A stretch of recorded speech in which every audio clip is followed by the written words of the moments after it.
السلام عليكم ورحمة الله وبركاته. إن الحمد لله نحمده ونصلي على رسوله الكريم أما بعد.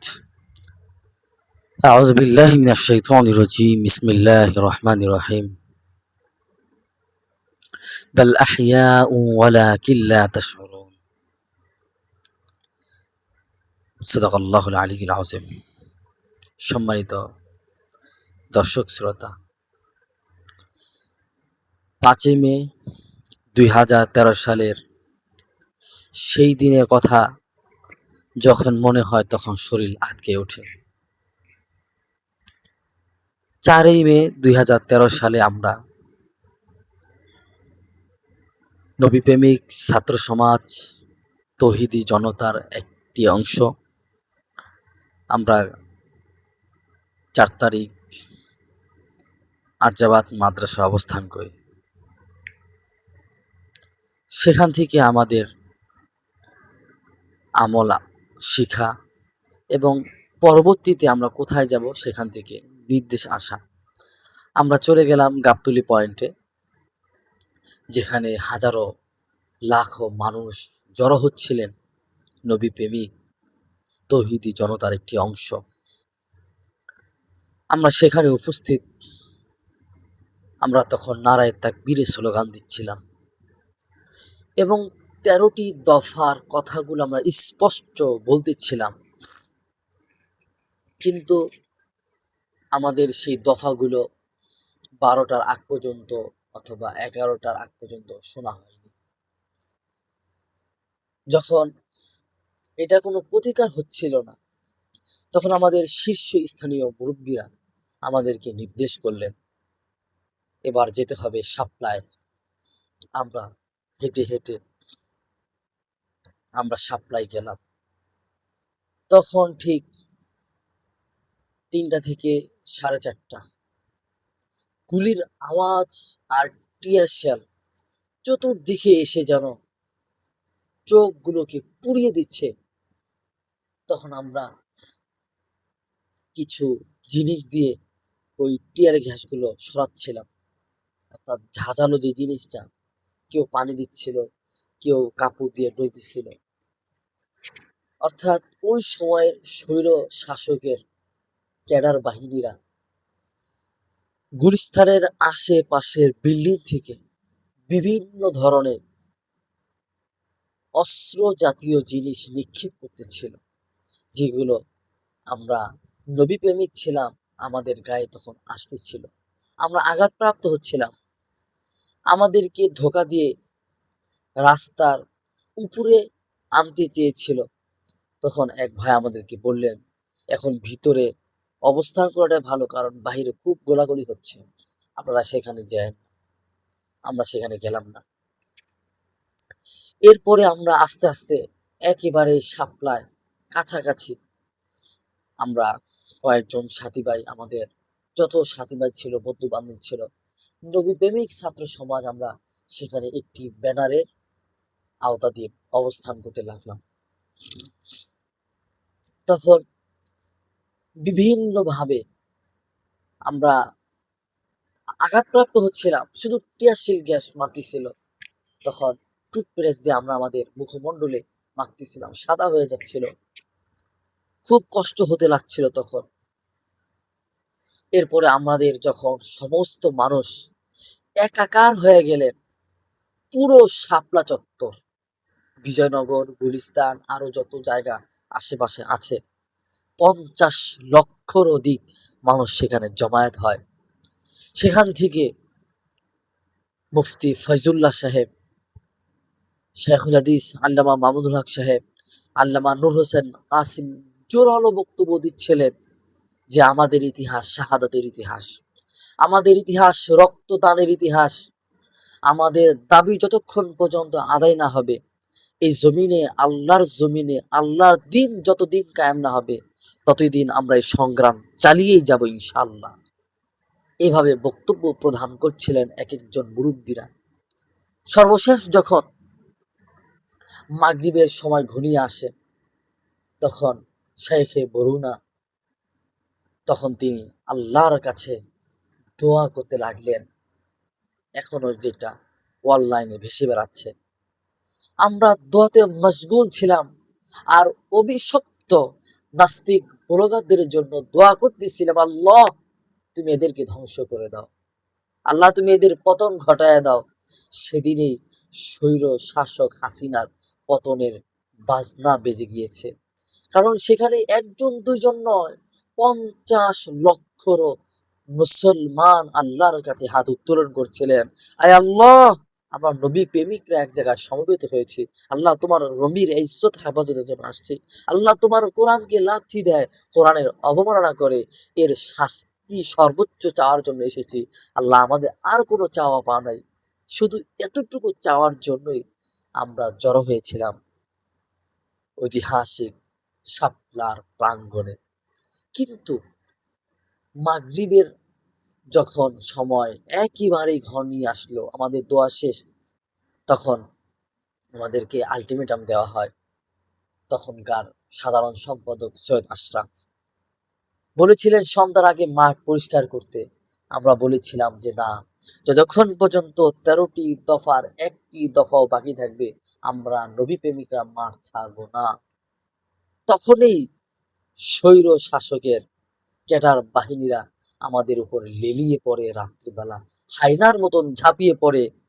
1971 সালের পাকিস্তানিরা যেভাবে বাংলার মানুষের উপর ঝাঁপিয়ে পড়েছিল, তার কম নয়, 1,54,000 বুলেট মুসলমানের বুকে, রন্দে, মাথায়, রন্দে রন্দে পৌঁছানো হয়েছে।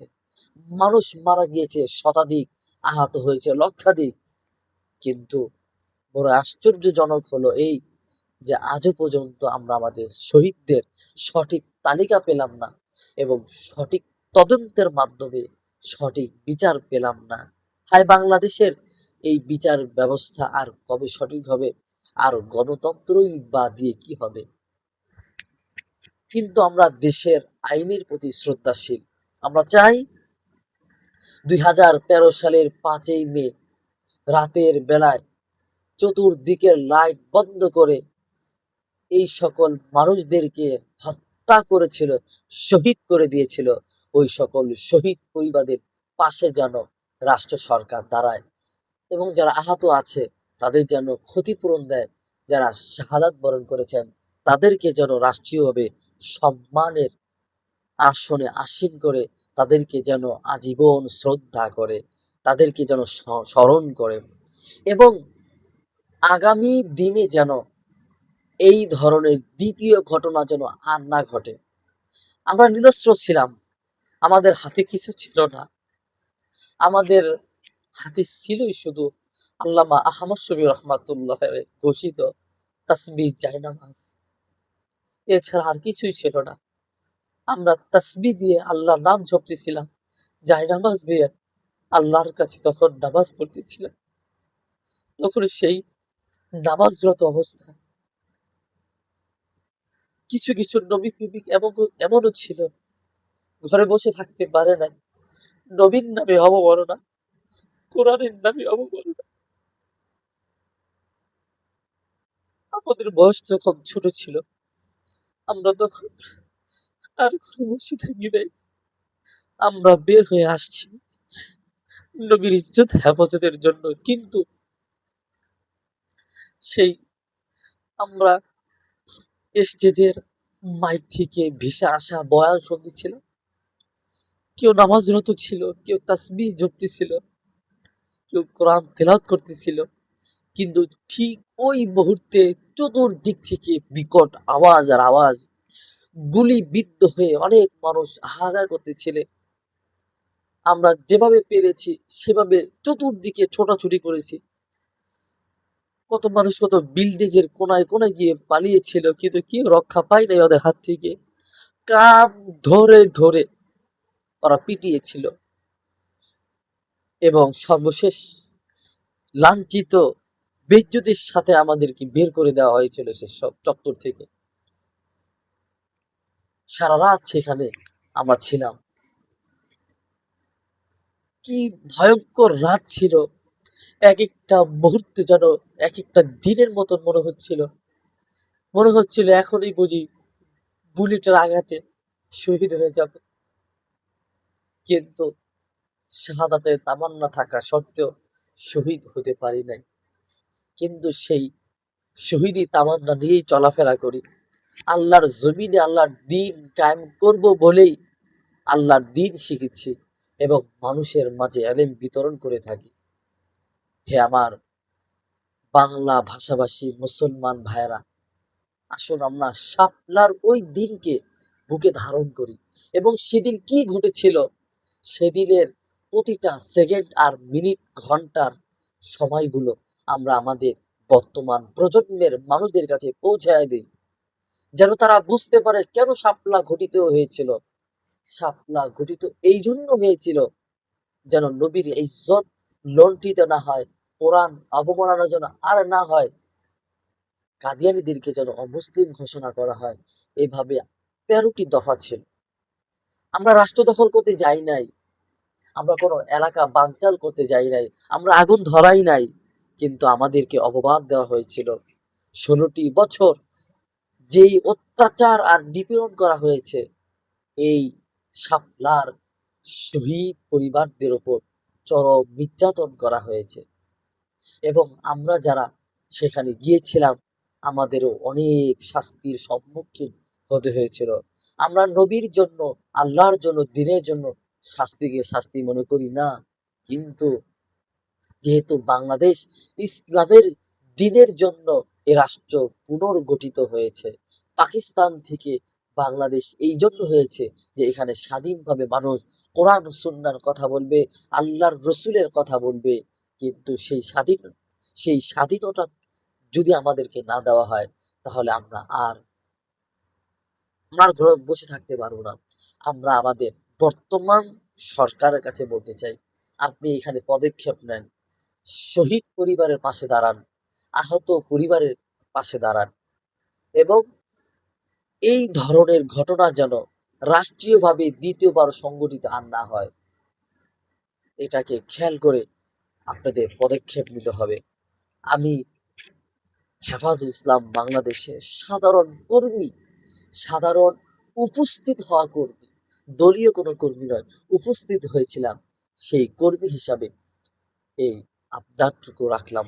আপনারা আশা করি সকল মুসলমান এই কথার সাথে একমত হবে এবং মাওলানা মামুনুল হক সাহেব বিভিন্ন টক শোতে সুন্দরভাবে ওই দিনের কথাগুলো মানুষের কাছে প্রমাণ সহ তুলে ধরেছেন।